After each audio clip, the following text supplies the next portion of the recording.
from our previous tutorials. If we built a database from scratch, we'd see a database name here instead of the string. Okay, let's get our users table first. We need all 4 columns. And click Next. Let's test query to see how it looks. Looks fine. Finish. Okay, now let's select Edit Columns. We don't need to display the user ID. That's just for the database to identify the record. Let's expand the command branch and choose Select. We'll move it to the first position and click OK. As you see here, Enable Selection is checked. This will actually do the same thing.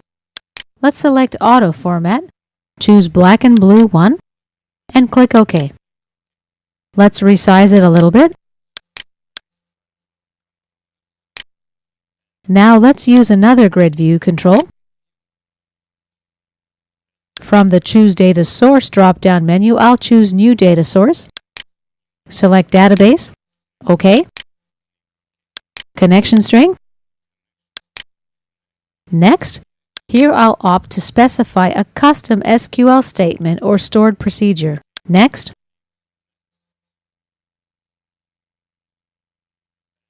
Now let's use the Query Builder. From here we need to select the newsletter table and the number of sends table. Add and close. Let's make this window a little bit bigger. Now let's select newsletter name, number of sends ID, and number of sends.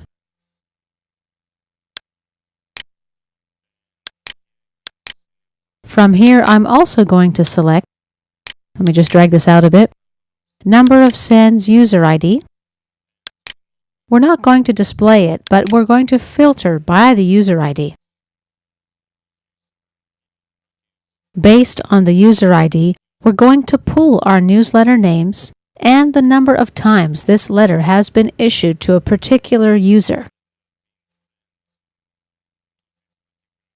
Okay, let's click Execute Query.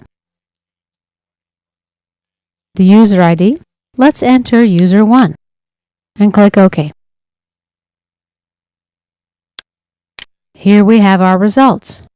E-mini was sent to user 1 5 times, Options Trading 7 times, and Forex was sent 6 times.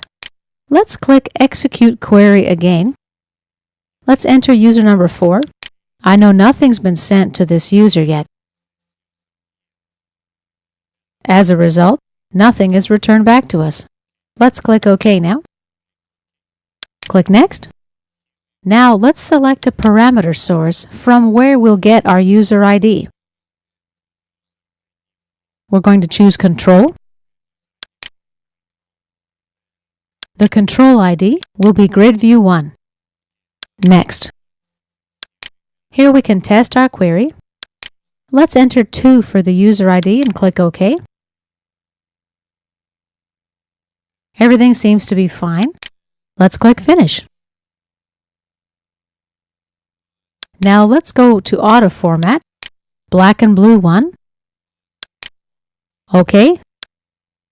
And we'll resize it a bit. Now let's check what we've done so far.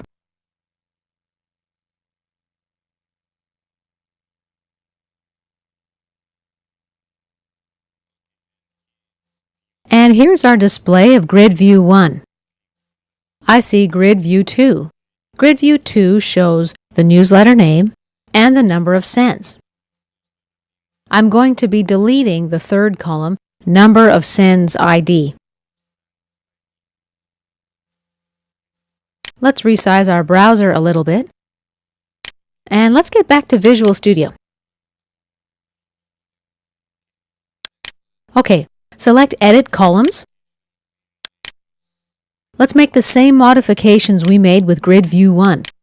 Remove the number of sends ID, and we'll add a command field.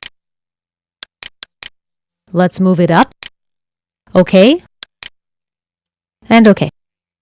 Now let's drag in a Details View control. Choose the data source. New data source. OK. Connection string. Specify a custom SQL statement or stored procedure and click Next.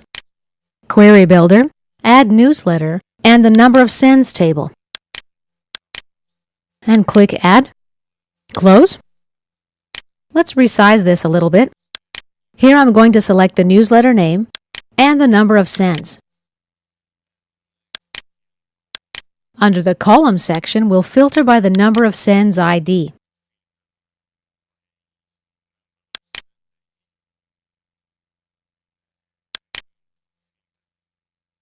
Let's filter here. And let's click outside to register and run the query. Number of sends. Enter a value of 1 and click OK. And looks OK, so let's click OK. And next. Now where should we get the number of sends ID from? Control ID, Grid View 2, and next. Let's test our query. Enter 2.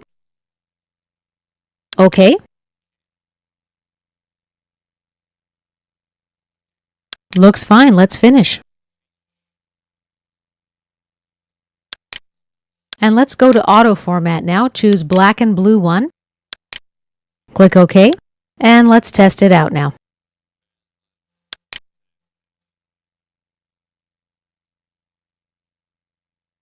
Here's Grid View 1. Let's click Select. Bob Smith receives E-mini, options trading, and Forex. Let's select E-mini. And we have the details view of the E-mini now. We also know that the last 2 records are empty. When I click, nothing will appear here. Now, if some of this was difficult to follow at this point, don't worry about it just now. Keep on watching the subsequent tutorials, and soon the pieces are going to start falling into place. And this concludes our tutorial about relational databases.